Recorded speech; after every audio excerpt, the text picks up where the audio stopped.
நம்முடைய இருதயம் எதை சார்ந்திருக்கிறது என்பதை நாம் இந்த மாதத்திலே ஆராய்ந்து பார்க்க வேண்டும்.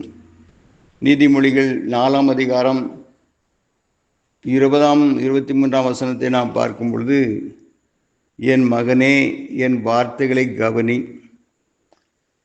என் வசனங்களுக்கு உன் செவியை சாய், எல்லா காவலோடும் உன் இதயத்தை காத்துக்கொள், அதிலிருந்து ஜீவ ஊற்று புறப்படும் என்பதாக நாம் படிக்கிறோம்.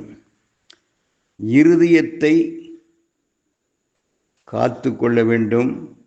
இருதயத்தை நாம் நல்வழியிலே நடத்த வேண்டும். அதற்கு நம்பிக்கை நமக்கு வேண்டும்.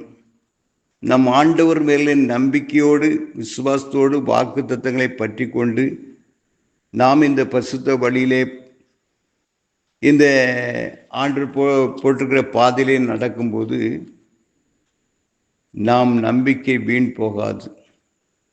நாம் நம்புகிற நம்பிக்கை அது வீண் போகாது.